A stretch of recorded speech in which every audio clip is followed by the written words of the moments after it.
Ok, muy buenas tardes a todos y a todas. Bienvenidos y bienvenidas. Les habla el psicólogo Kevin Vega. Para quienes nos han acompañado desde el día uno con estas conferencias de hace varios años.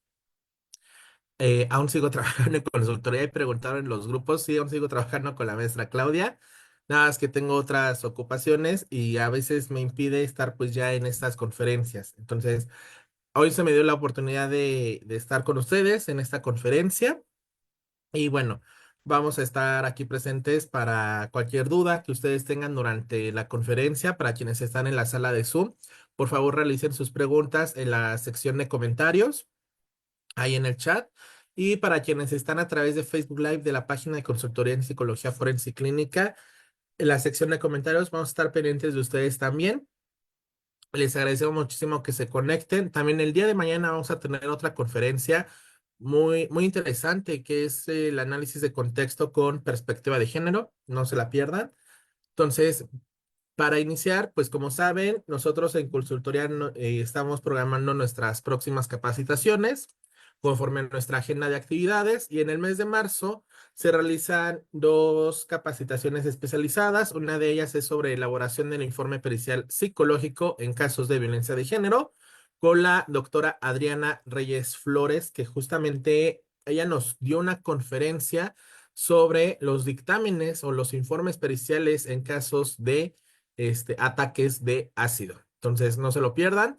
También vamos a tener el curso de psicotraumatología aplicada del trauma al tratamiento con el doctor Oscar de Luna Esparza. Él nos dio justamente una conferencia. Ahí las pueden observar en la sección de videos en Facebook y posteriormente en YouTube, en nuestro canal de YouTube. Él nos dio la conferencia sobre el tratamiento o técnicas de tratamiento en trauma. ¿Ok? Y bueno, como saben, la semana pasada iniciamos nuestro curso de evaluación psicológica en casos de adopción con una experta, la maestra Perla Razo. Les recordamos que aún se pueden inscribir. La primera clase está igualmente en Facebook. La pueden visualizar en esa parte o en nuestro canal de YouTube. La segunda clase es este próximo 18, aún se pueden inscribir. Se da de todos nuestros cursos, capacitaciones, se da material bibliográfico, material de apoyo, constancia con valor curricular y videograbaciones de las sesiones. A principios de marzo vamos a tener un evento muy importante, este congreso en línea sobre criminología en la prevención e investigación en las conductas delictivas actuales. Acompáñenos. Aún se pueden inscribir para quienes opten por adquirir su constancia con valor curricular. El costo de la constancia es para ambos días, no es de un solo día, y junto con él es esta parte del material biográfico, las videograbaciones de las ponencias y la constancia. ¿Ok? Así como se muestra en la pantalla, ¿ok? Con grandes expertos de criminología, nos van a compartir sus conocimientos en diversas áreas aplicadas a ella.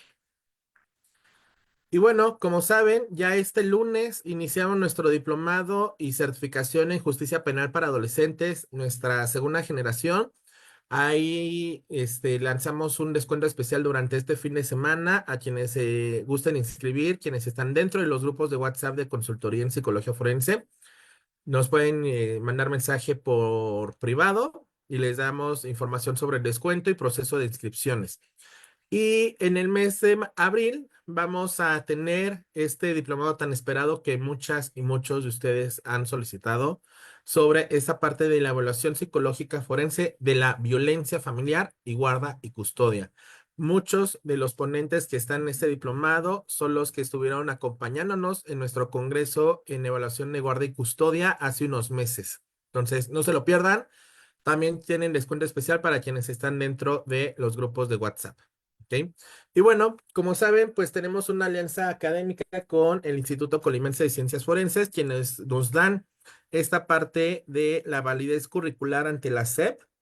Entonces, les invitamos a que se inscriban a sus posgrados. Por parte de consultoría, ustedes tienen descuento especial. Cualquier información sobre estas, les estaremos informando. Y a partir de este año, creo que ya a mediados de este año, vamos ya a iniciar próximas capacitaciones, en conjunto con el instituto o otros posgrados. Entonces, esperen buenas noticias y grandes temas esperados también. Y bueno, ya para ir finalizando, les queremos comentar de nuevo que los micrófonos se encuentran cerrados, entonces por favor vayan realizando sus preguntas a través de del chat para quienes están aquí en Zoom y para quienes están en Facebook, por favor, vayan realizando sus preguntas en la sección de comentarios. ¿Ok? La grabación va a estar disponible en Facebook y posteriormente en nuestro canal de YouTube. Y esta conferencia es gratuita, entonces no se emite constancia de participación, ni no tiene costo, ni nada. ¿Ok? Y bueno, tengo el gusto de presentarles a nuestra ponente del día de hoy. Ella es la maestra Olga Carolina Bracho García.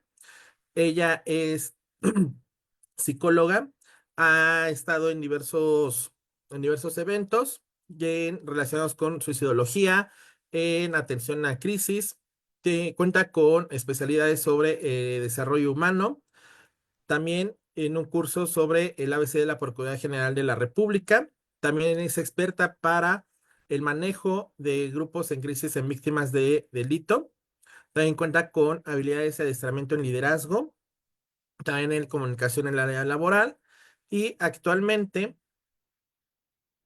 ella trabaja en un consultorio particular dedicada 100% al manejo clínico en pacientes con diversas problemáticas. Estimada maestra, bienvenida. Le cedo la pantalla y el micrófono. Me parece que le vamos a apoyar esta ocasión en compartir su presentación. Usted me va indicando cuando quiera cambiarle. Adelante, maestra. Ok, perfecto. Buenos días a todos. ¿Me ven? ¿Me escuchan bien? ¿No hay ningún tema con el sonido? No, sí la escuchamos bien, Sí, maestra. ok, perfecto. Bueno, pues bueno, primero que nada, buenos días a todos. Un gusto estar por acá compartiendo un poquito con ustedes el día de hoy. Y bueno, si me pueden apoyar con la primer diapositiva, por favor.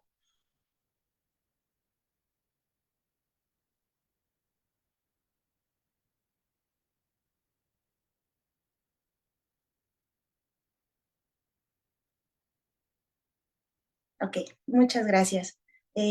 Bueno, el tema del que hoy les voy a tratar de compartir un poquito es intervención en crisis a víctimas de violencia sexual, pero bueno, desde un punto de vista psicoanalítico.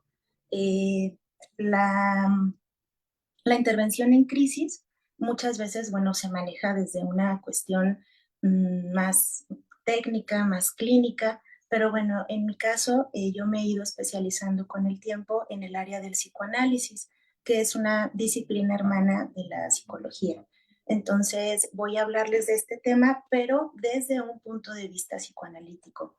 Por ahí, si voy muy rápido o si voy como con algunas cosas que queden en duda o con alguna situación que no quede como del todo clara, pues con toda confianza pueden interrumpirme, pueden preguntarme y bueno, al final pues hay una sección de preguntas y cualquier situación, cualquier duda, pues bueno, estoy por aquí a la orden. Bueno, si me pueden apoyar con la diapositiva que sigue, por favor. Bien, el día de hoy voy a tratar de abarcar estos temas desde un punto de vista psicoanalítico, como ya se los mencioné. Primero voy a hablar de una intervención en crisis, después les voy a dar un poquito de cobertura con el tema de los primeros auxilios psicológicos, qué se tiene que hacer en el momento en el que acaba tal vez de ocurrir la situación. A veces somos el primer contacto de las personas, entonces necesitamos estar capacitados y saber para saber qué hacer específicamente en un momento donde acaba de ocurrir una agresión de tipo sexual, cómo vamos a intervenir de la mejor forma para ser de apoyo para esa persona. Después voy a tratar de explicar un poquito de la violencia sexual vista desde un punto de vista tal vez sociológico, por qué estamos presentando tantos y tantos temas de agresión de tipo sexual. Tengo por acá unas cifras de la UNICEF, busqué cómo dar cifras exactas. Y bueno, según la UNICEF, hay más de 370 millones de niñas abusadas en todo el mundo. Les voy a leer a la letra lo que dice la directora ejecutiva de UNICEF ante este fenómeno social. Dice que la violencia sexual contra la infancia es una mancha en nuestra conciencia moral. Entonces, quiere decir que como sociedad algo estamos dejando de hacer o haciendo de más, no lo sé todavía, pero bueno, quiere decir que como sociedad estamos provocando y produciendo todo este tipo de abusos. Después, pues bueno, voy a tratar de hablar de la sexualidad interpretada desde el psicoanálisis. ¿Qué es la sexualidad para el psicoanálisis? ¿Cómo se va construyendo? Y cómo es que cuando es interrumpido el proceso de desarrollo psicosexual desde el punto de vista psicoanalítico, bueno, lo que ocurre pues es un trauma. Y entonces, ¿cómo vamos a tratar ese trauma? Y eso es lo que viene después, que es el trabajo psicoanalítico con víctimas de violencia sexual. Y bueno, al final, pues serán las preguntas y las conclusiones finales.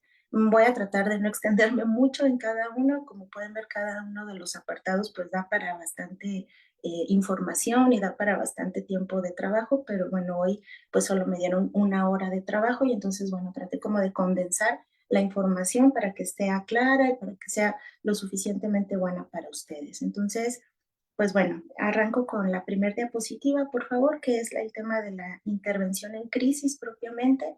¿Qué tenemos que hacer cuando llegamos a un lugar o a un punto donde una persona acaba de ser atacada? Lo primero es entender que todo ataque es una pérdida de ritmo. Entonces, nosotros vamos a hacer ese encuentro con ese ritmo nuevamente de la persona que fue atacada. ¿A qué me refiero con pérdida de ritmo? Si ustedes se ponen a pensar, no sé si alguna vez hayan estado en una situación de alguien que fue víctima de algún delito, su respiración siempre es muy agitada, no tiene control sobre sí. Entonces, lo primero es encontrar equilibrio de sobrevivencia. ¿A qué me refiero? Ayudar a que esta persona recupere un poquito de ritmo. Antes de hacerle hablar sobre el suceso, lo primero es encontrar ritmo. Entonces, es ayudarle a generar esta parte de respirar, es ayudarle a generar momentos de calma, entrar en un poquito de calma.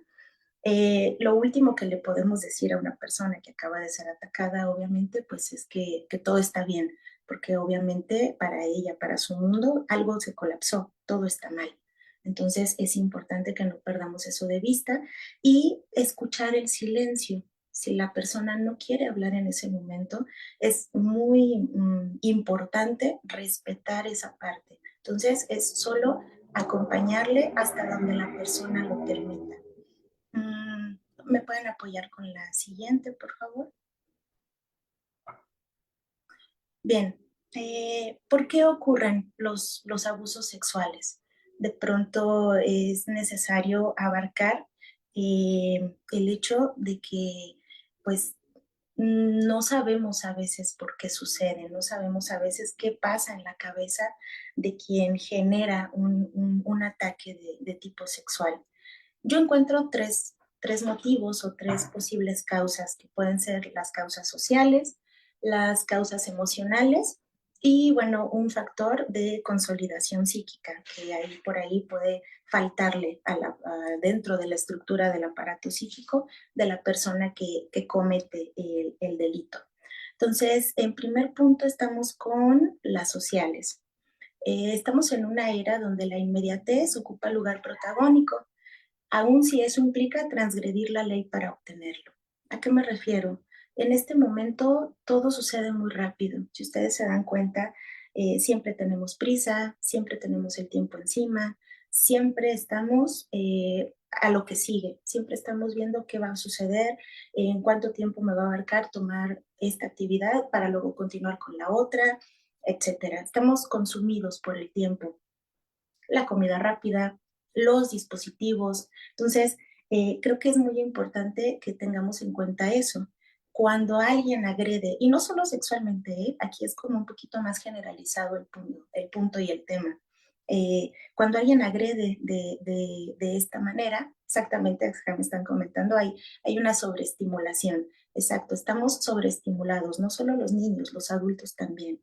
todo el acceso que tenemos a pantallas, todo el consumo desmedido de temas que hay en las redes, en todas estas situaciones, propician mucho esta parte. Entonces, pues bueno, si alguien no obtiene algo rápido y dentro de su estructura psíquica, que más adelante voy a profundizar un poquito en esa parte, no hay un límite establecido o los límites que tuvo que haber tenido de sus padres, figuras principales, para todos, que bueno, no siempre son los padres, recordemos que pues a veces es nada más quien hace la función de, ¿no? Quien hace la función de madre o la función de padre.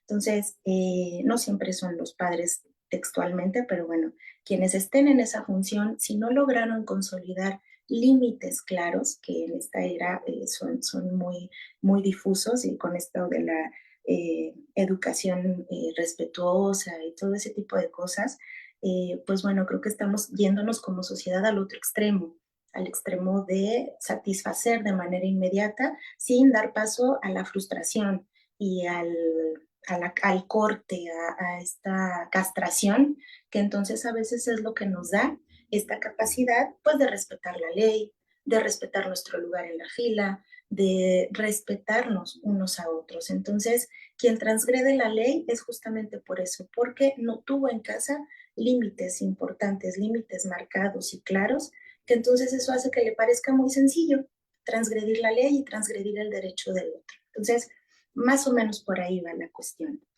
Después estamos ante un tema emocional.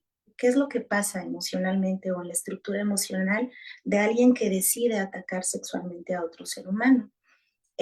Bueno, aquí tengo que son desajustes emocionales del perpetrador, acompañado de varios casos por algún tipo de psicopatología. Bueno, aquí no me voy a enfrascar mucho porque, bueno, tendría que ser una conferencia totalmente aparte si hablamos de psicopatologías y de estructuras, pero por lo general, pues bueno, la cuestión acá es que siempre hay desajustes emocionales. No puede ocurrir un abuso de tipo sexual si yo estoy de alguna manera equilibrado o equilibrada dentro de mi sistema emocional. ¿A qué me refiero esto? Por lo general son personas que también fueron atacadas, que también fueron violentadas, son personas que tienen una historia pues bastante triste en algunos casos, desagradable. Hay por ahí en las redes, no sé si lo han llegado a ver, un TikTok, que bueno, no es la fuente más confiable, lo sabemos, pero bueno, a veces tiene contenido un poco interesante. En algún momento me topé por ahí con un contenido en donde una persona que fue secuestrada, justamente ella es psicoterapeuta, y pues se le ocurre preguntarle a su perpetrador, pues bueno, ¿por qué? ¿Por qué había decidido ser secuestrador? ¿Por qué había decidido convertirse en, en ese sujeto que pues le roba la libertad a alguien y juega aparte con los sentimientos de la familia, ¿no? Es como una subasta. Parece que la vida de quien es secuestrado se convierte en el premio y es una subasta a ganar, a perder o morir, ¿no? Digo, perdón, a vivir o morir. Entonces, tal pareciera que es ese juego de compra-venta.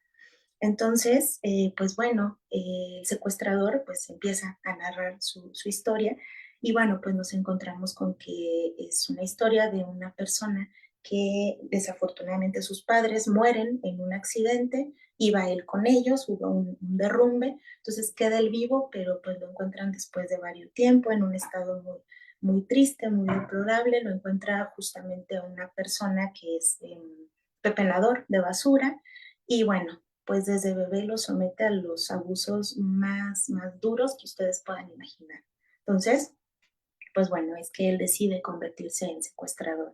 Y así como esa, pues hay muchos casos documentados en donde suceden este tipo de abusos y bueno, eso hace un desajuste, eso genera rabia contenida, frustración contenida, muchas emociones que de pronto, si no se saben acomodar, si no se saben estructurar, pues obtenemos lo que tenemos, ¿no? Esta serie de abusadores, serie de delincuentes que pues bueno andan por ahí generando y lastimando el tejido social cada vez más, ¿no? Después, bueno, el tercer factor es el de consolidación psíquica. Aquí voy a hablar un poquito más en torno o en un lenguaje ya más psicoanalítico. Si hay alguna duda, por favor, con toda confianza lo puedo resolver. Aquí dice, declive de la función normativa del padre, historia de vida del delincuente.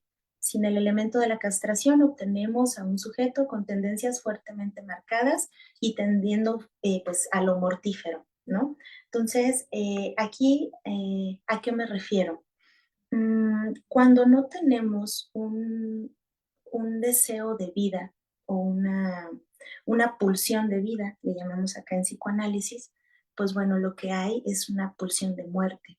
Tendemos siempre a la autodestrucción, si ustedes se dan cuenta, por ejemplo, el que fuma, vienen ahí las fotos, viene todo lo que te puede ocurrir si fumas, viene que incluso traen hasta elementos de raticida, veneno, traen millones de cosas dañinas los cigarros, y aún así como sociedad se consumen. Y es una industria del mercado que ya ahora pues hay hasta sabores, colores, mentolados, no mentolados, bueno, tenemos una variedad en el menú muy grande. Y bueno, eso es parte de una pulsión de muerte, es parte de generar una autodestrucción a largo plazo. Entonces, creo que es importante que ubiquemos que para poder tener una pulsión de vida, pues necesitamos alejarnos de la pulsión de muerte. Pero esto ocurre en nuestra consolidación psíquica, justamente. Nos vamos formando poco a poquito dentro de distintos estadios por los que vamos atravesando y entonces, pues bueno, si hay algún accidente, si hay algún tema traumático por ahí que nos marque, pues bueno, eso nos va yendo o nos va dando la pauta para ir cada vez hacia más, cada vez más hacia lo mortífero. Entonces, eso genera que, bueno, estemos en un problema de consolidación psíquica y, bueno, hay quien fuma, hay quien toma, hay quien no come, hay quien come dulce de más, y, bueno, finalmente hay quien transgrede la ley y comete delitos, ¿no? Ya no solo es algo mortífero hacia mí, hacia adentro, ya es un movimiento que va hacia afuera y ataca a los demás. Al hablar de trauma, pues bueno, me meto en un embrollo un poquito complicado, voy a tratar de no hacérselos tan cansado, de no hacérselos tan pesado, pero bueno, trauma, pues su origen está en estudios sobre la histeria, recordemos que bueno, pues Freud es quien marca esta parte de lo traumático y bueno, es importante que entendamos que va pasando por diferentes conceptualizaciones. Freud cambió mucho su teoría de una a otra, incluso hay quien cuando hablamos de Freud te pregunta si es el Freud del inicio o el Freud del final, ¿no? Él va modificando muchas cosas conforme iba escribiendo, conforme iba estructurando sus casos, conforme iba atendiendo casos, pues bueno, él iba tratando de modificar. Recordemos que él era pues neurólogo de formación y bueno, después con el tiempo pues se fue acercando más a toda esta parte mental, a todo lo que físicamente no podía ser explicado ni diagnosticado. Entonces después, en 1914, pues cambia el tema del trauma y escribe su libro Recordar, Repetir y Reelaborar, en donde él asegura que el trauma pues no nada más se habla, sino que también se actúa y se repite. Lo vamos repitiendo consecutivamente una y otra vez. No nos damos cuenta, son mecanismos que ocurren a niveles inconscientes. Por ejemplo, a nivel consciente yo les puedo decir, tengo sed, todo lo que yo puedo estructurar en mi cabeza, en mi pensamiento, y lo puedo bajar a mi voz y puedo expresárselos, es un arma o es una información en el terreno de lo consciente. Entonces, cuando hablamos de terreno inconsciente, hablamos de cosas de las que no somos dueños, son autónomas y van saliendo como de pronto chispacitos muy leves. Entonces, pues vamos repitiendo.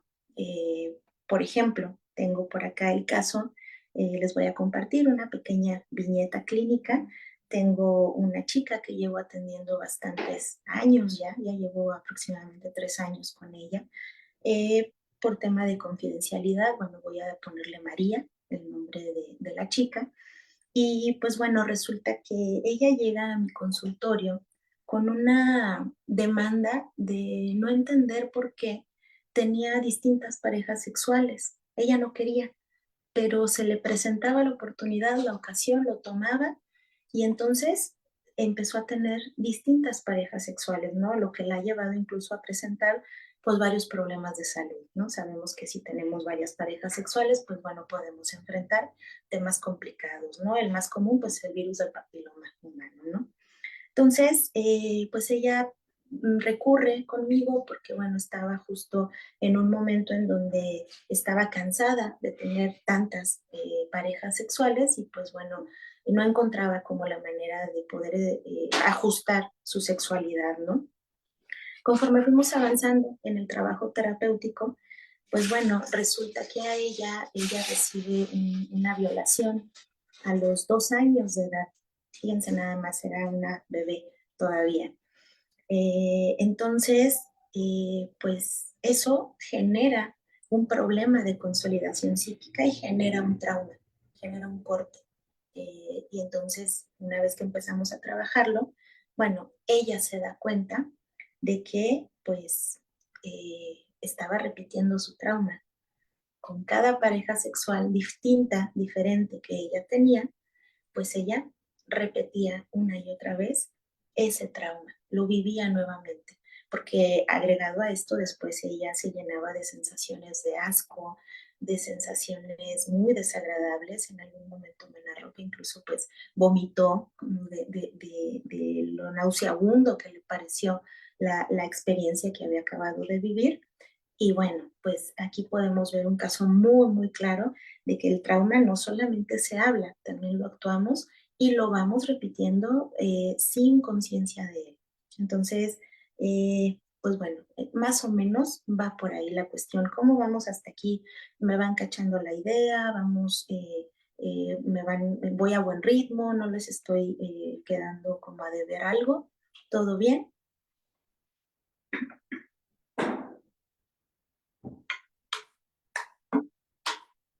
Ok, perfecto.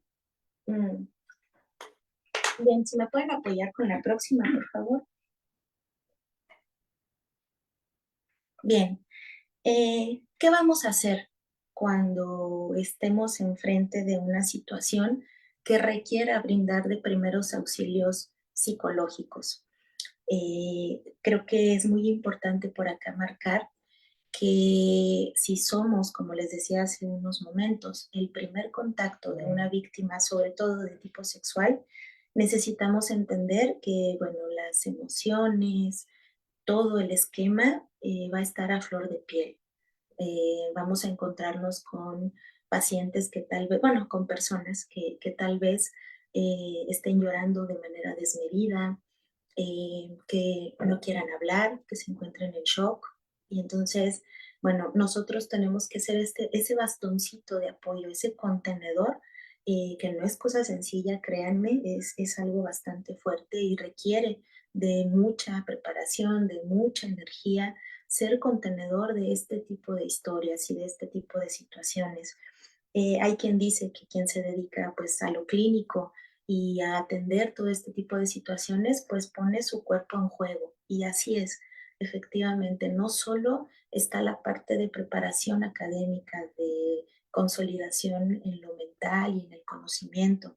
Vamos con el cuerpo de por medio y realmente somos bastones y somos contenedores de toda esa basura. Entonces, imagínense, recibir todo eso, pues lógicamente tiene que tener un efecto también en nosotros. Entonces, es bien importante no perder de vista que debemos tener fortaleza física, mental, emocional, para poder ser sostén del otro. Si nosotros estamos atravesando por algún tipo de situación compleja en lo personal, en lo emocional, bueno, difícilmente vamos a poder servir de apoyo a los demás, ¿vale?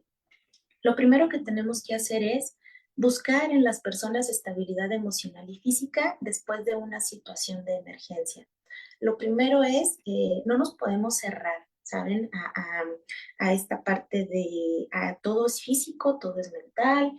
No, no, no. Estamos ante un ser humano y lógicamente si fue agredido tendrá seguramente heridas físicas. Entonces, no podemos perder de vista que somos un conjunto. Ese es el error a veces que tenemos los que nos dedicamos a salud, ya sea física o mental, que de pronto nos enfrascamos tanto en nuestro bastoncito de yo me dedico a la salud mental y todo es mental, y el médico pues igual, ¿no? Yo me dedico a la salud física y pues todo es físico, todo tiene un origen físico.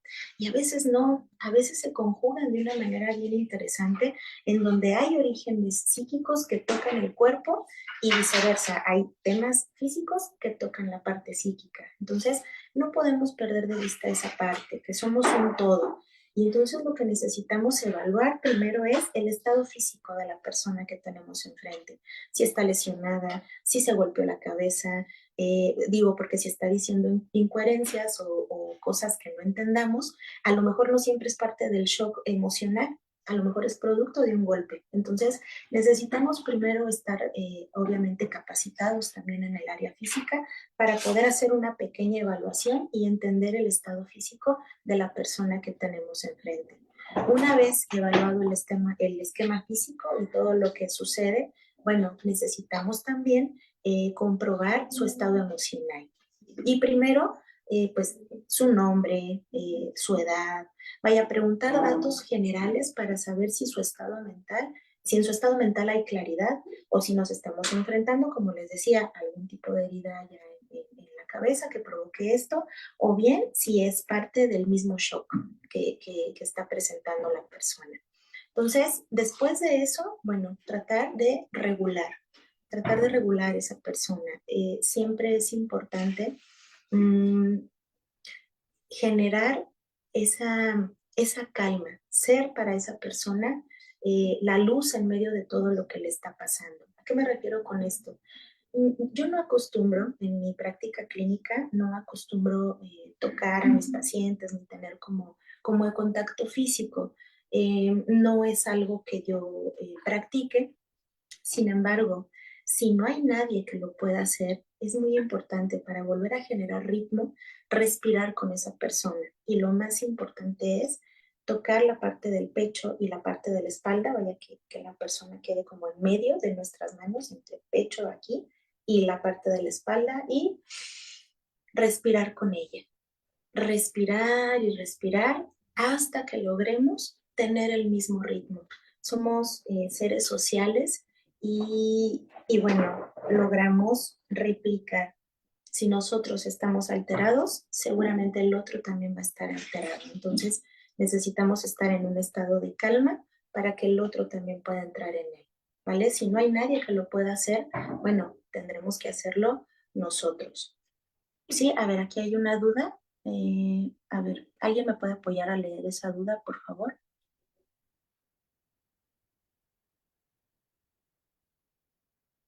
¿No? ¿La dejamos para el final o cómo hacemos?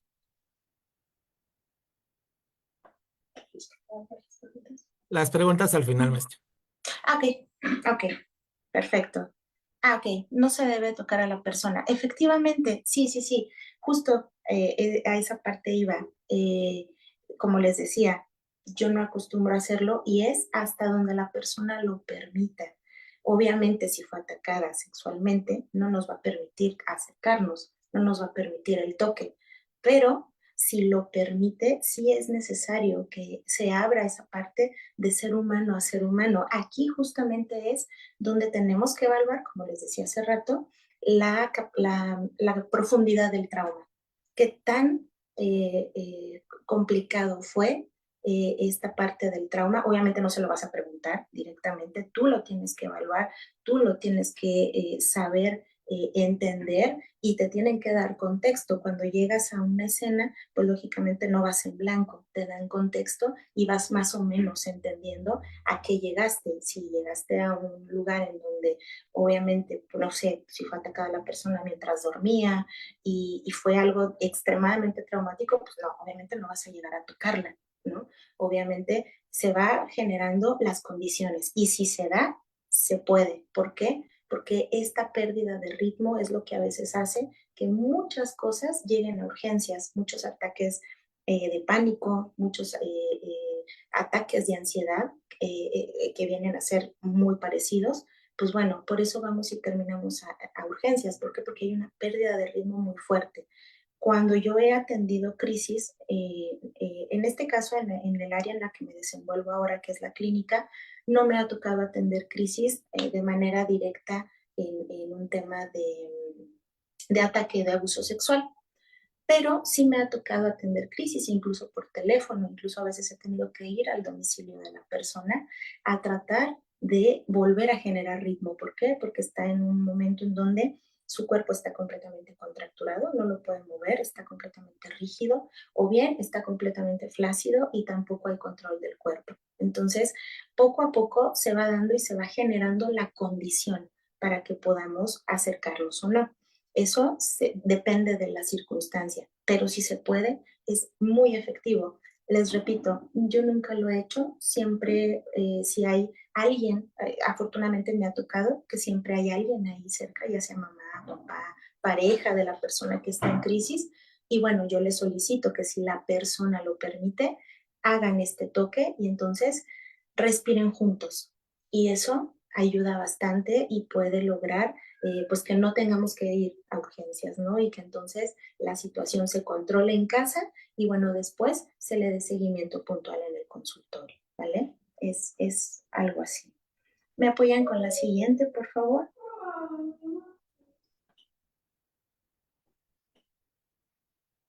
Bien, creo que por ahí me falta una. Bueno, antes de pasar a esta, si me pueden regresar entonces, por favor. Eh, Aquí hay varios puntos bueno, creo que tal vez por ahí hubo un tema en el acomodo de las diapositivas, pero bueno, se los menciono para no perder el hilo. Dentro de los primeros auxilios hay que identificar las necesidades inmediatas de la persona. Bueno, es más o menos esta parte. Si me puedo acercar, si no me puedo acercar, si quiere hablar, si no quiere hablar. A veces es muy difícil sostener el silencio. Les comparto un poquito dentro de mi formación como psicoanalista, pues bueno, lo que más trabajo me ha costado ha sido sostener los momentos de silencio. Hay veces que llegan las personas al consultorio y solo se sientan y no me hablan. Entonces es muy complicado de sostener el silencio. De lo que recuerdo que mi formación que más trabajo me costó aprender fue aprender a sostener el silencio. Y bueno, nosotros como analistas no podemos romper ese silencio. Más bien tenemos que estructurarlo, que acomodarlo, que darle un lugar y entender por qué el paciente hace esos espacios tan prolongados de silencio. Entonces, pues bueno, pasa lo mismo en un ataque o en una agresión de tipo sexual. Obviamente, pues habrá quien quiera hablar, habrá quien como parte de su estructura sea pues más expresivo y entonces pues te hable, te diga o llore de manera descontrolada y habrá quien esté en completo silencio y sin decir una sola palabra, a veces durante días, en lo que se estructura. Justo ahí es bien importante no perder ese contacto, porque el proceso se puede caer. Es acompañar a la persona, acompañar en silencio hasta que esa persona decida romperlo. Y entonces ahí poder dar paso a la palabra. Pero es importante, muy importante respetar sobre todo el silencio. A veces nos causa más ansiedad a nosotros que a la persona el silencio. Y entonces luego preguntamos cosas y tratamos de saber y tratamos de que hable y de que exprese. Y sí, es importante, pero bueno, no atosigar, es aprender a sostener ese silencio hasta que la persona lo considere, ¿vale? Después, establecer una conexión humana no intrusiva, eh, vuelvo al mismo punto, justa y sencillamente, pues eso, ¿no? Acercarme hasta donde la víctima me lo permita, más no, porque efectivamente lo puede sentir como volver a ser agredida, ¿sale? Entonces hay que tener mucho cuidado con esa parte, principalmente si se trata de niños.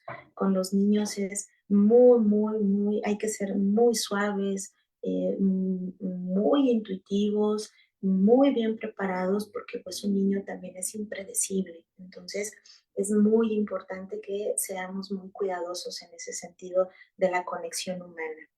Y bueno, proporcionar seguridad inmediata. Obviamente, si nosotros somos ese primer contacto, pues seremos los encargados de derivar, de canalizar a la persona a donde tenga que ser canalizada. Muchas veces, pues el proceso que tenemos judicial es muy complicado. ¿Por qué? Porque es una agresión. Nuevamente, les hacen estudios, les revisan, pues para corroborar el trauma físico, ¿no? O la agresión física. Entonces, pues es como si les volvieras a violar a las personas. Entonces, pues ser muy cuidadosos, acompañar si se puede en todo ese proceso a la persona para que sepa que hay un contenedor ahí en silencio al acecho en donde él puede depositar, en donde él o ella puede depositar, pues bueno, toda esta parte de dolor y de frustración, de ira, de rabia, de impotencia. Son tantas cosas las que se ponen en juego ante un abuso que, pues bueno, tenemos que estar ahí para poder contener, ¿vale? Ahora sí, la siguiente, por favor. Esos serían pues más o menos y a grosso modo unos primeros auxilios de tipo psicológico, ¿vale? Eh, Vaya, voy a entrar ahora en un tema bien interesante. La violencia sexual vista a través, a través del psicoanálisis, a través de la disciplina del psicoanálisis. Lo primero es entender que no existió un no estructurante. Para que alguien se atreva a transgredir de manera tan íntima el derecho de otro, el tema sexual específicamente, bueno, sabemos que pues, la sexualidad es algo que ejercemos, pero es algo muy íntimo. Cada ser humano ejerce su sexualidad pues de una manera distinta y con distintos estándares, ¿no?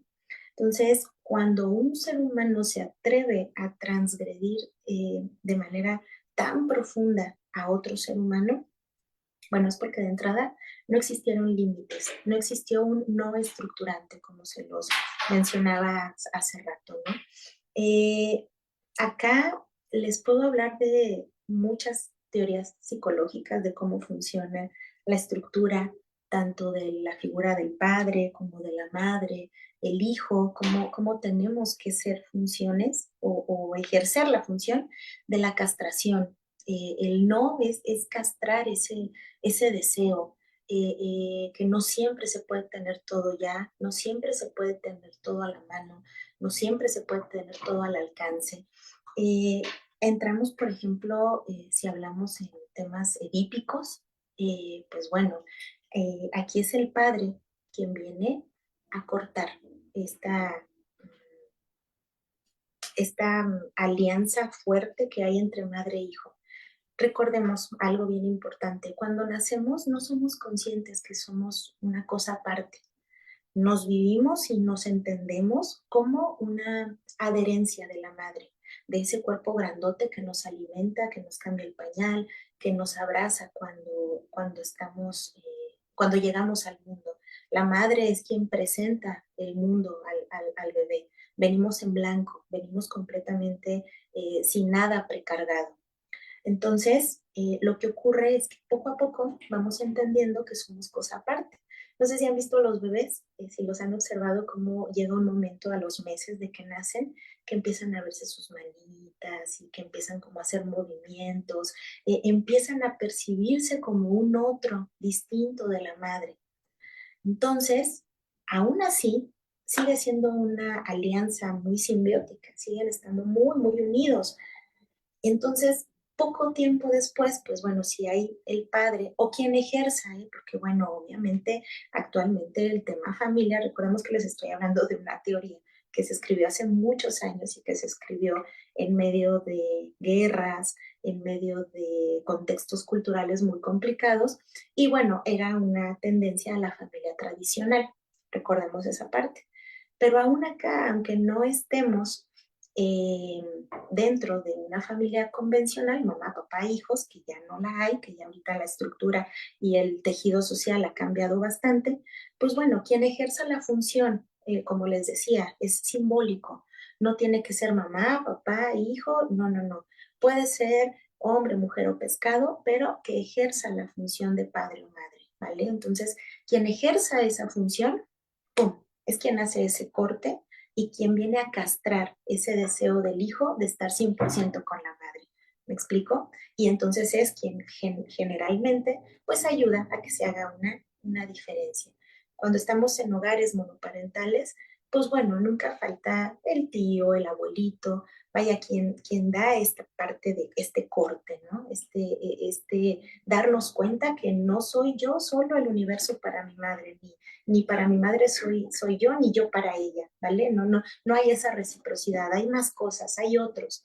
Entonces, cuando no nos damos cuenta y no nos marcan y seguimos en medio de esta simbiosis, incluso, bueno, aquí entro en un tema psicopatológico, aquí es donde se conjugan varias cosas y se pone bien interesante la cosa, porque eh, tiene que ver incluso, por ejemplo, con temas de autismo o de trastornos del desarrollo que llamamos, ¿no? El famosísimo TDAH que está ahora tan en boga y que está ahora tan de moda. Pues bueno, este tipo de trastornos, si lo vemos desde el punto psicoanalítico, pues es un tema más que nada de conexión demasiado grande, demasiado insaciable, justamente con la madre. Entonces, aquí hay, bueno, un momento en donde pues se pierde. Por lo general, si se fijan los delincuentes que son más fuertes o más dañados, que cometieron, por ejemplo, situaciones en serie, bueno, son delincuentes que también tienen un problema mental, que también tienen un problema psicopatológico y muchos pueden estar encajando en un tema de pequeños, a lo mejor de autismo, de trastorno autista, que es pues un pasito a tema de pues, psicosis infantil, ¿no? Que también tiene sus variables, ¿no? Distintas.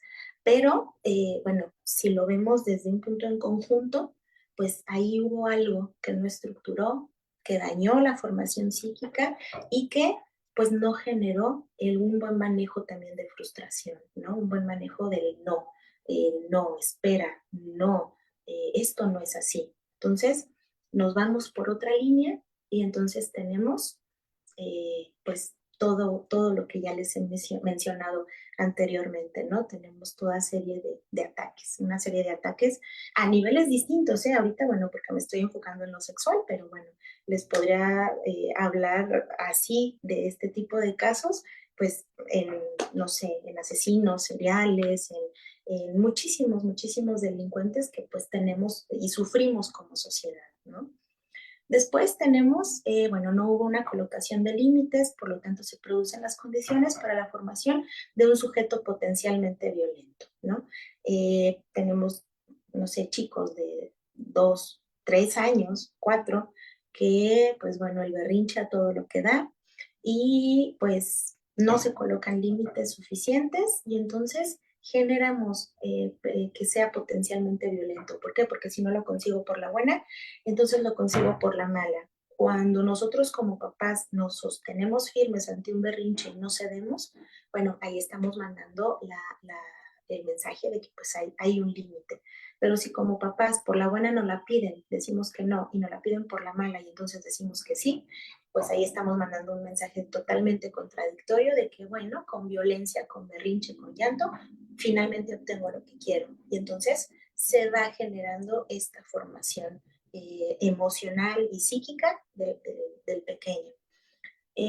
Atascamiento libidinal derivado de algún tipo de abuso. No es una regla, pero hay casos documentados de este fenómeno. Bueno, esto ya más o menos se los había planteado, ¿no? Cuando hay un trauma, un ataque, hay un proceso de atascamiento libidinal. Con libidinal me refiero a energía, a movimientos psíquicos eh, dinámicos. ¿Qué es esto? La psicodinamia del aparato psíquico.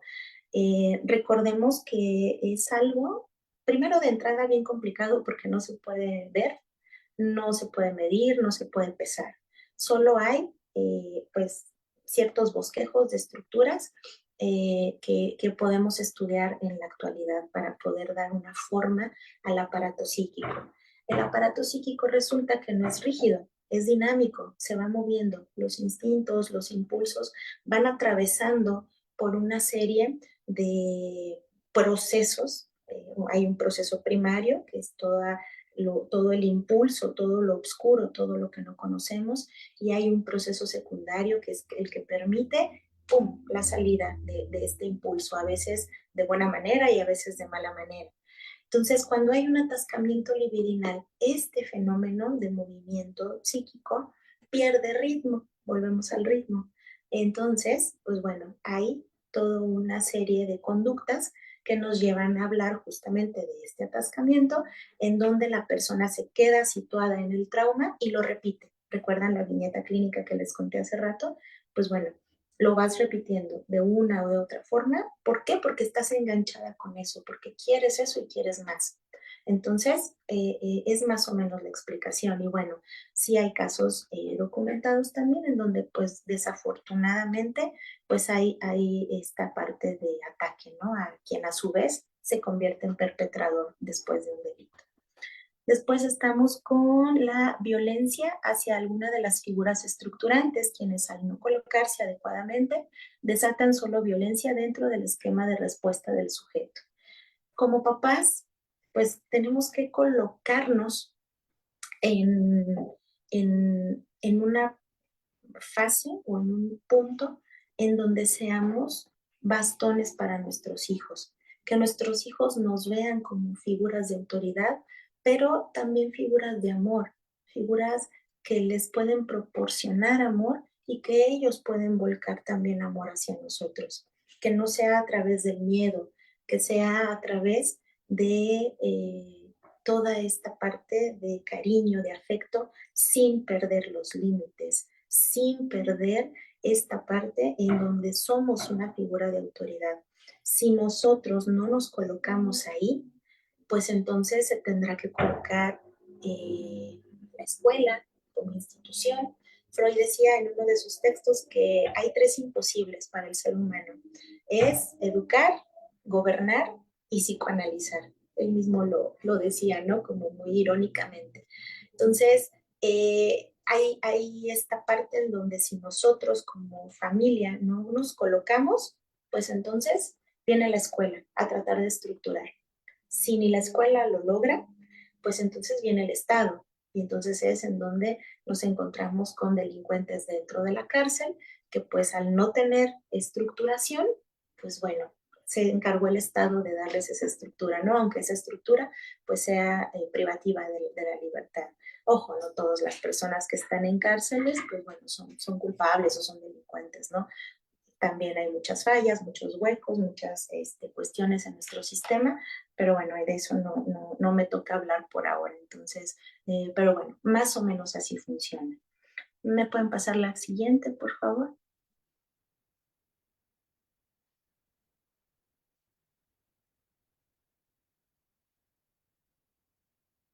La siguiente diapositiva. Gracias.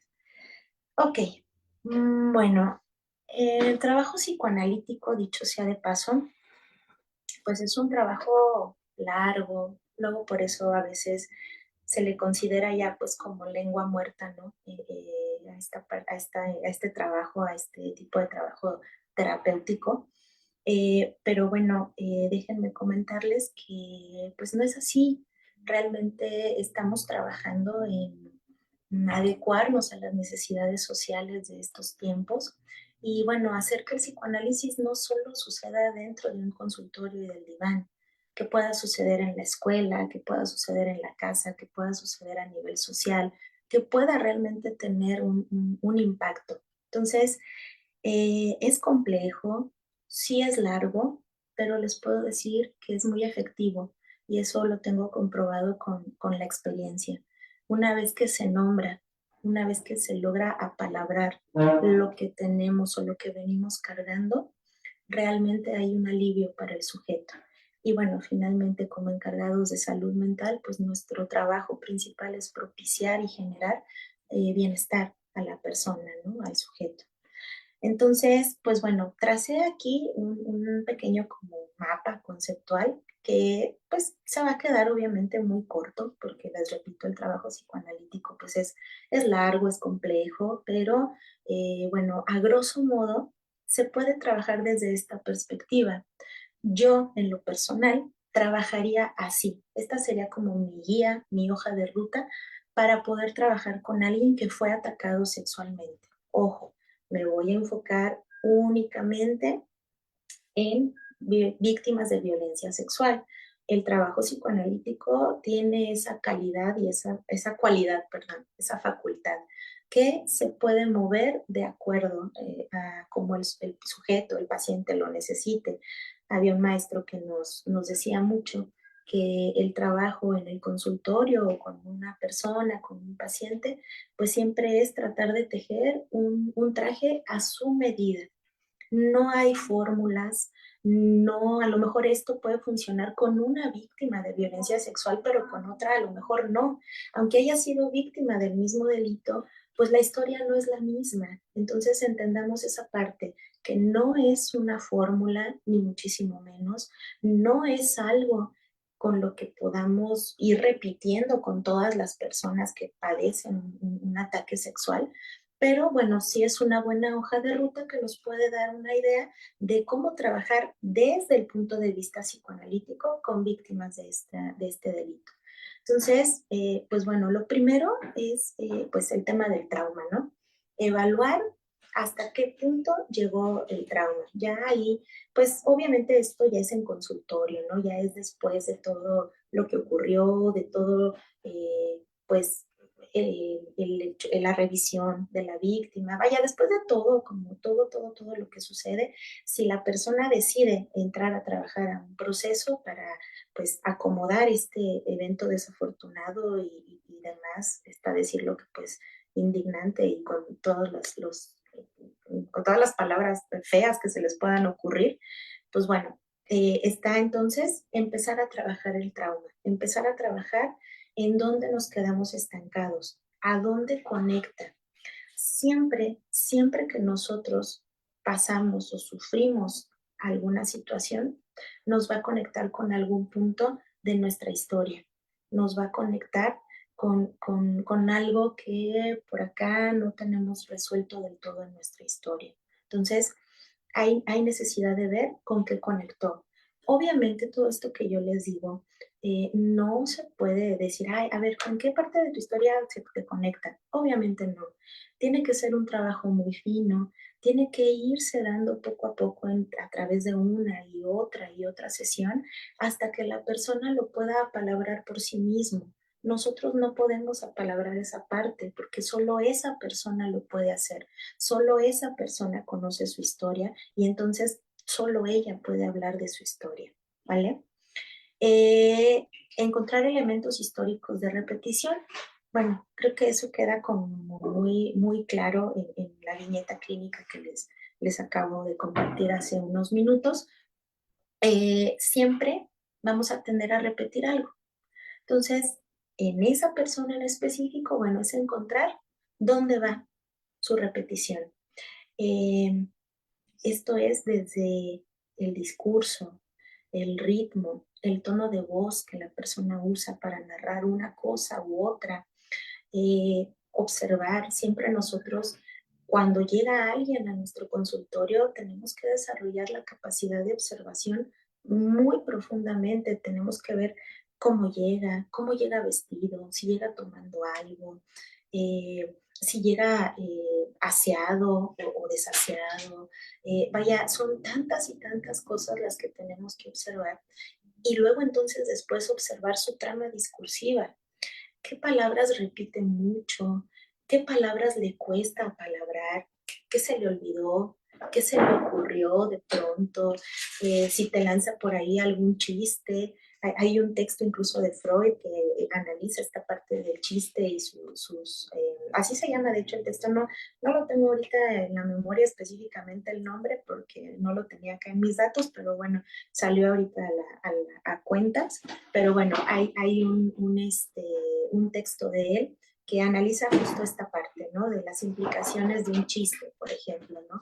No lanzamos un chiste nada más porque sí, siempre tiene Ajá, chistes, lapsus y mecanismos de defensa, justo, exactamente. Entonces, pues bueno, aquí todo esto tiene que ver, ¿vale? Y entonces vamos ahí haciendo, nosotros como analistas, pues vamos revisando como esta parte de repetición.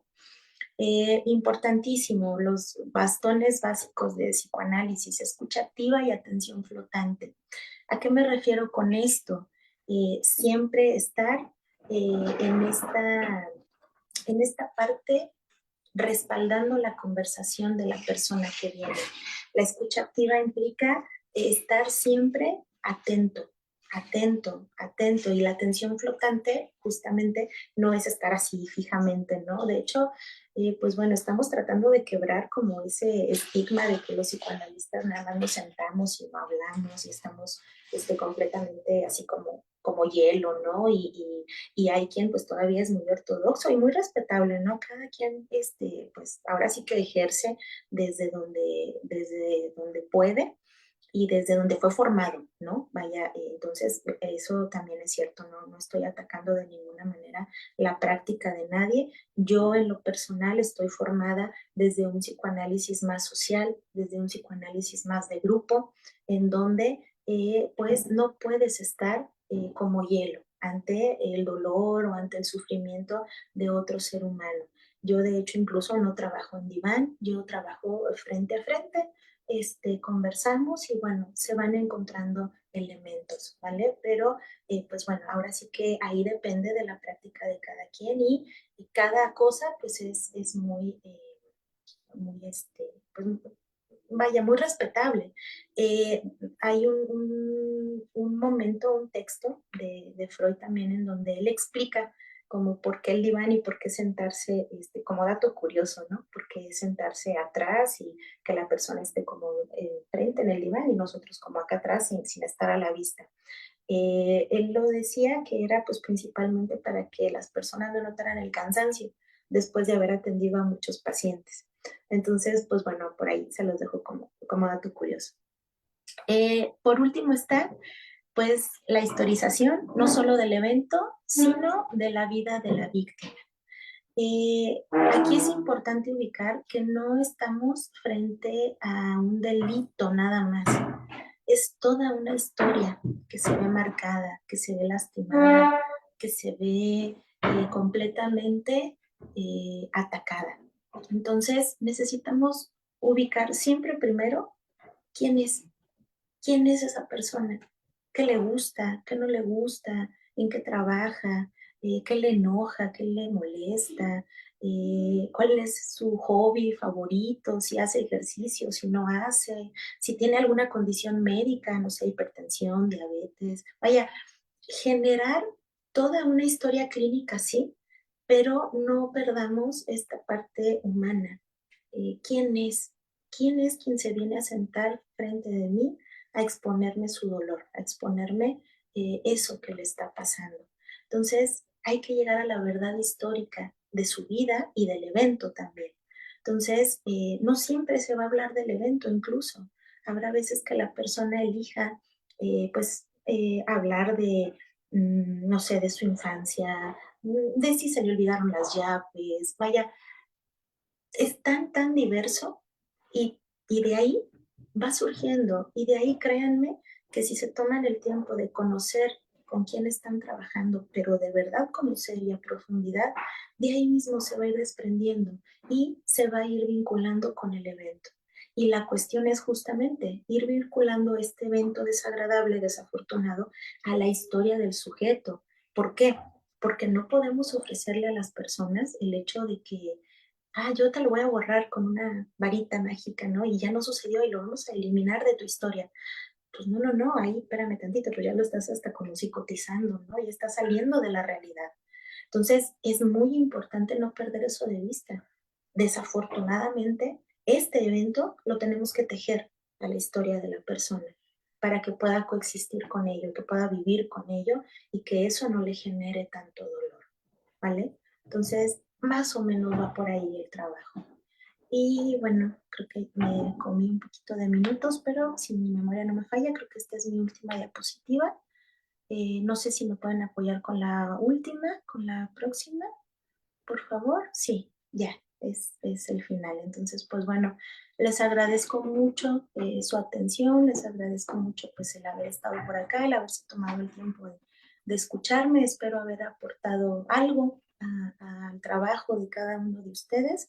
Y pues bueno, quedo atenta, no sé si hay alguna pregunta, algo que yo pueda aportar más, pues aquí estoy con todo gusto. Claro que sí, doctora. Bueno, vamos a pasar con la parte de las preguntas y déjeme ubicar cuál fue la primera. Ok, la primera es, si una persona víctima de violencia sexual en alguna situación de violación está en estado inconsciente, ¿es capaz de presentar afectación? Sí, por supuesto. Finalmente, pues el cuerpo es agredido. Justamente ahí es donde les decía, no estamos separados, cuerpo y mente y capacidad de recibir el ataque y el dolor. Seguramente hay afectación. Aquí lo que se tendría que hacer, pues es primero, obviamente, pues primeros auxilios ahora sí que físicos, ¿no? Ver por qué está inconsciente, qué es lo que le ocurrió a la persona, a trasladarla, no sé, a algún hospital que reciba la atención y bueno, después entrar con esta parte psicológica, ¿no? Entrar a la parte mental. Sí, sí, totalmente, pero sí, claro, claro, es un trauma y es un toque al cuerpo al final del día y es un abuso. Gracias, doctora. Eh, bueno, a una asistente aquí pide si podría profundizar un poquito sobre esta parte de lo no estructurante. Del no estructurante, uff, híjole, sí, nos metemos ahí en un aprieto teórico importante. Mm, Nosotros venimos al mundo completamente desestructurados, por así decirlo. Quien nos va a ir estructurando, pues es nuestra madre, primero, que forma parte de un sistema familiar, que ese sistema familiar forma parte de una trama social y cultural. Y, y bueno, iba a hablar del lenguaje, estamos atravesados por el lenguaje, pero creo que ahí me voy a meter en otro embrollo más complicado todavía de explicar. Entonces, me voy a enfocar solo en la estructura, en el no estructurante. ¿A qué me refiero? El no es una forma de llamar a los límites. Vaya, si alguien a todo sí, sí, sí, siempre recibe el sí, no va a poder estructurar desde el punto de vista psicoanalítico, ¿eh? Ojo, no, si van con un gestaltista, si van con un humanista, si van con un cognitivo-conductual, seguramente les dará una definición muy distinta de este mismo fenómeno. Pero desde el punto de vista psicoanalítico, si a todo damos un sí a los pequeños, estamos generando seres potencialmente violentos. Necesitamos decirles de vez en cuando que no, que tienen que esperar, que hay límites, es nuestra función y somos encargados nosotros de ir generando esta estructura para que ellos puedan asimilarlo y en el momento en el que alguien les diga que no quieren tener relaciones sexuales con él, sean capaces de parar. ¿Saben? De pronto a veces, no sé, están, y es muy común en los casos de chavos, ¿no? Que se les pasa la mano con el alcohol o con alguna otra sustancia y pues entonces desean tener relaciones sexuales, pero bueno, a la última hora la chica dice que no quiere, reacciona o no sé, pasa algo y entonces el agresor es incapaz de parar. ¿Por qué? Porque ante todo pone su goce primero. Entonces ahí no hubo un no estructurante. Esa persona no acepta un no por respuesta ante sus instintos más bajos, ¿vale? Recordemos que somos seres agresivos y sexuales por naturaleza. Lo traemos ya de por sí. La cultura, la sociedad es quien nos va moldeando, quien nos va diciendo, espérate, esto no, espérate, no te puedes enojar por eso, espérate tantito, tienes que bajar un poco esa necesidad de goce y esa necesidad de que todo suceda como tú lo deseas, ¿no? Entonces, va más o menos por ahí. Pero somos seres sexuales y somos seres agresivos por naturaleza, todos. Lo que nos va moldeando pues bueno, es el medio. en el que nos vamos desenvolviendo. Entonces, es más o menos por ahí esa parte del no estructurante. Ok, muchas gracias, doctora. Unas últimas dos preguntas es sobre cómo validar las emociones de los pacientes sin que lleguen a adoptar una actitud victimizante. A ver, ¿cómo que, perdón? No escuché. ¿Cómo validar las Ah, emociones de calidad. los pacientes sin que Ajá. lleguen a adoptar una actitud victimizante? Mm, híjole, qué buena pregunta, porque bueno, es que son víctimas. O sea, realmente sí son víctimas, sí fueron víctimas de un delito al final del día. Y es trabajar en que reconozcan y asuman ese dolor sin que tomen una posición de víctima ante la vida, ¿saben? Entonces, ahí está como, ahí estriba la diferencia. No podemos hacerles sentir que van a ser víctimas de algo toda su vida. Pero ¿qué tal? No sé, se me ocurre que alguien que padece un ataque sexual, justamente por eso ahí les decía lo importante de historizar. ¿Por qué? Porque a lo mejor esa persona pues viene de una historia de abuso todo el tiempo. Tengo una paciente, justamente ahorita me viene a la cabeza, que abusó su papá, su mamá, los tíos. Ahora de adulta, todo el mundo abusa de ella, no sexualmente, pero se le explota de alguna forma, ¿no? Ella, y en algún momento sale en el discurso, ¿no? Es que siento que todos abusan de mí. Y entonces, yéndonos a su historia, bueno, resulta que había sí un abuso de tipo sexual en su historia, ¿no? En su infancia. Entonces, es darnos cuenta cómo la historia también nos va haciendo proclives a ciertas cosas. Y bueno, validar las emociones. Justamente el día de ayer tuve una sesión muy difícil con una persona que perdió a su hija. Fue una sesión, pues bueno, demasiado triste. Y justamente mi manera de validar es decirle, yo cerré con eso, le dije que no era capaz de entender su dolor en un 100% porque no había pasado por eso, eh, que es un dolor que la va a acompañar, que desafortunadamente yo no le podía ofrecer quitar ese dolor, que era una pérdida irreparable y que nada la iba a poder compensar nunca jamás, pero que lo que yo le podía ofrecer era que podía caminar con ella y que podía ayudarle a elaborar ese duelo, a colocar su dolor en un sitio donde al menos despertar ya no le fuera tan doloroso. Entonces, creo que es así, eh, ser conscientes que hay emociones que las tenemos que validar porque así son, pero sí generar esa conciencia en la víctima, que pues, sí, fue una víctima, pero que no puede seguir posicionándose en esa plataforma para enfrentar su mundo, para enfrentar las exigencias de la vida que puedan venir después. Básicamente, pues, para mí, mi disciplina y para mi área de trabajo, sería desde esa perspectiva.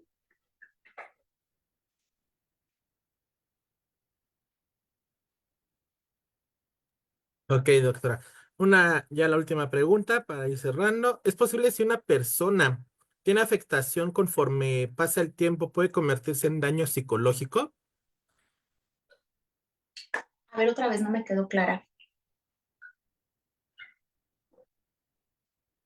Creo que se refiere a que si en el momento de los hechos todavía no tiene afectación psicológica, Ujú, si pasa algún tiempo, más adelante podría convertirse en daño psicológico y se puede presentar sintomatología. ujú. Sí, claro, totalmente. Y bueno, pues ahí tendríamos un tema pues de estrés postraumático, tal vez, y que puede ser detonado o desencadenado con cualquier evento. Por ejemplo, no sé, que de pronto diga, no, no, estoy bien, todo bien, sigue con su vida normal, no pasa nada, pero de pronto, no sé, se casa y pues su esposo quiere tener relaciones sexuales, ¿no?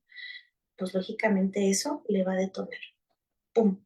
va a regresar al momento y se va a generar ahí pues todo un tema, ¿no? Entonces sí se puede presentar una sintomatología a partir de un evento, claro que sí, y no necesariamente tiene que ser en el momento, puede ser algo que después de los años pues genere un síntoma o genere un ataque de ansiedad, vaya, se puede presentar de muchas formas. Sí, sí, claro que sí.